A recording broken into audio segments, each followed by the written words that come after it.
Business environment में अब हमारा नेक्स्ट टॉपिक है इकोनॉमिक एनवायरनमेंट। इकोनॉमिक एनवायरनमेंट क्या चीज़ होती है? देखो, कंप्राइज्ड ऑफ मैक्रो लेवल। इसको मैक्रो लेवल फैक्टर में इसलिए काउंट किया जाता है क्योंकि इसके अंदर जो भी फैक्टर्स होते हैं वो हमारे नियंत्रण के बाहर होते हैं, हम उनको कंट्रोल इतने इजीली नहीं कर सकते हैं। इसलिए हमें क्या करना होता है, हमारी संस्था को इसके अकॉर्डिंग चेंज करना होता है। ये वाले जो फैक्टर्स होते हैं किससे रिलेट करते हैं? प्रोडक्शन से, यानी कि जो हमारी संस्था में उत्पादन होता है उससे। डिस्ट्रीब्यूशन ऑफ वेल्थ, यानी कि हम जो भी चीज़ मैन्युफैक्चर कर रहे हैं, चाहे वो गुड्स हो चाहे सर्विसेज हो, तो हम ये चाहते हैं कि जो हमारे कस्टमर्स हैं उनको अच्छे से अच्छी चीज़ डिस्ट्रीब्यूट करें जिससे उनकी वेल्थ इंक्रीज हो। और इसका प्रभाव काहे पे पड़ता है? हमारे बिजनेस पे। देखिए, इकोनॉमिक एनवायरनमेंट में जो भी चेंजेस होते हैं या जो भी चेंजेस गवर्नमेंट करती है, इन्फ्लेशन होता है, डिफ्लेशन होता है, महंगाई आती है या किसी भी चीज़ को लेके क्राइसिस पड़ते हैं, तो अल्टीमेटली किसी भी संस्था पे उसका असर पड़ता है। अब इसके एलिमेंट्स क्या होते हैं? Natural resources. जैसे कि अभी एक मैं आपको एग्जांपल दूंगी, कोरोना आया था तो लॉकडाउन लगा था तो सभी चीज़ें बंद थी। इससे सभी संस्थाओं पे बहुत असर पड़ा था। क्यों? क्योंकि इसमें मैन्युफैक्चरिंग हो नहीं पा रही थी। आपने एक एटलस कंपनी है साइकिल की जिसका नाम सुना होगा, वो कंपनी बंद हो गई। क्यों? क्योंकि उनके पास इतना पैसा नहीं था कि वो सैलरी दे पाएँ, या वो उनके पास संसाधन भी इतने नहीं थे कि वो साइकिल की मैन्युफैक्चरिंग कर पाएँ। तो नेचुरल रिसोर्सेज का भी हमारी जो इकोनॉमिक एनवायरनमेंट है उसमें बहुत ज़्यादा प्रभाव पड़ता है। फिर होता है लेबर पावर या ह्यूमन रिसोर्स। तो देखिए, हम जब संस्था में मशीन रखते हैं किसी भी चीज़ के उत्पादन के लिए, मनी लगाते हैं हम, यानी कि पैसा लगाते हैं, उसके बाद मटेरियल हम यूज़ करते हैं, तो क्या होता है ना, इन सब चीज़ों को रन करने के लिए हमें ज़रूरत होती है ह्यूमन की।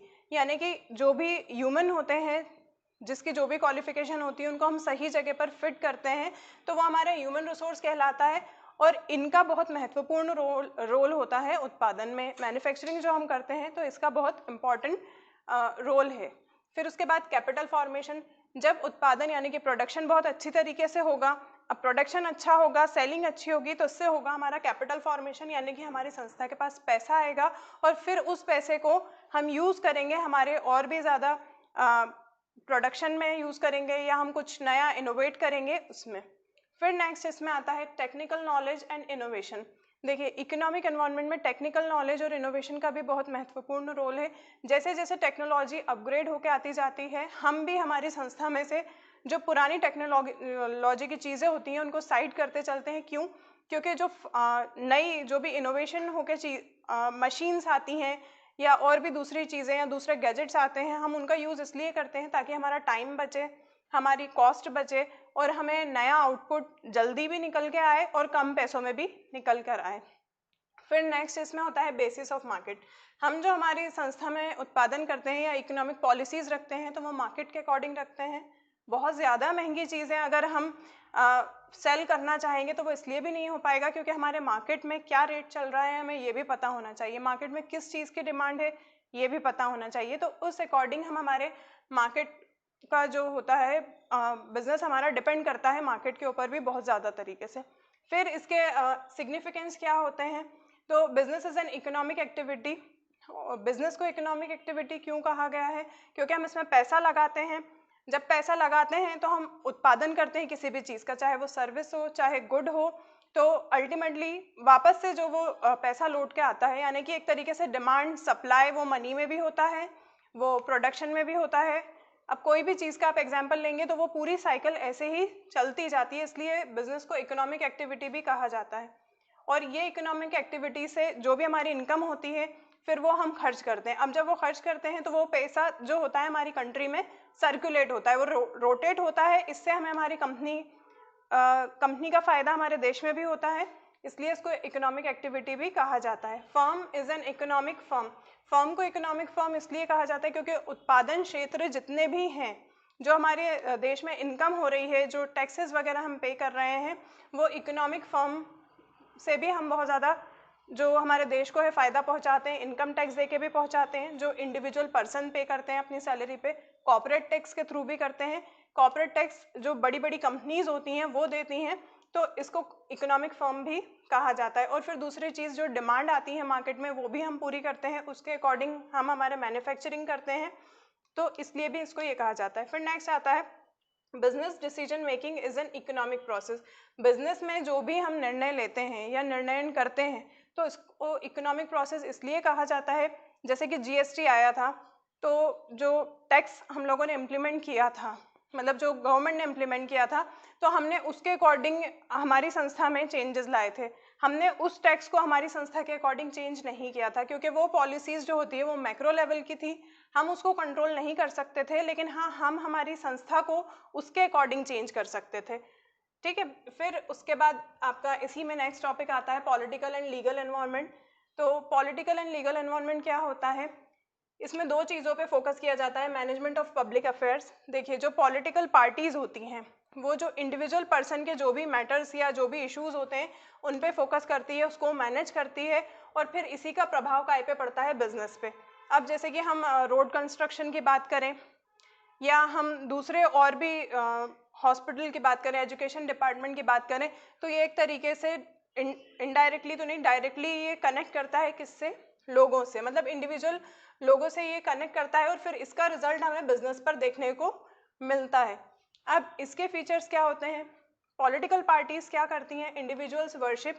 इंडिविजुअल्स वर्शिप यानी कि हर एक बंदे की पूजा करती हैं। आपने भी देखा होगा जब इलेक्शन का टाइम होता है तो जो गवर्नमेंट में मतलब जो नेता बनने के लिए खड़े होना चाहते हैं, जिनको टिकट मिला होता है, वो बड़े इंडिविजुअली मतलब सबसे मिलते हैं, इंटरेक्ट करते हैं और बताते हैं कि हम आपकी ऐसे मदद करेंगे। तो इसका मतलब क्या होता है, पूजा से मतलब यहाँ देवी देवताओं वाली पूजा की बात नहीं है। यहाँ पूजा से मतलब ये है कि हर एक इंडिविजुअल पर्सन के जो प्रॉब्लम्स होती हैं उन पे फोकस किया जाता है, उनको साथ लेके चला जाता है, उनको बॉयकॉट नहीं किया जाता। इसी तरह संस्था में भी होता है। फिर नेक्स्ट होता है political slogan and symbols. Symbols में आपने देखा होगा बीजेपी का जो सिम्बॉल है वो कमल का फूल है, इसी तरह कांग्रेस का जो है वो पंजा है। तो जब वो लोग जाते हैं कहीं पर भी तो ये सिम्बॉल्स से समझ में आ जाता है कि ये कौन सी पार्टी के लोग हैं। उनका एक स्लोगन भी होता है जो हमको काफ़ी सुनने को मिलता है जब वो लोग कहीं भी जाते हैं या कुछ भी नया करते हैं, तो ये चीज़ें उनके साथ चलती हैं। फिर इसमें होता है political snatching of the chair, यानी कि जो पॉलिटिक्स में रहते हैं वो लोग एक दूसरे की कुर्सी भी छीनने की कोशिश करते हैं कि हम नेता, इस तरह के भी बातें चलती हैं। फिर नेक्स्ट होता है इसमें justification of every act in politics.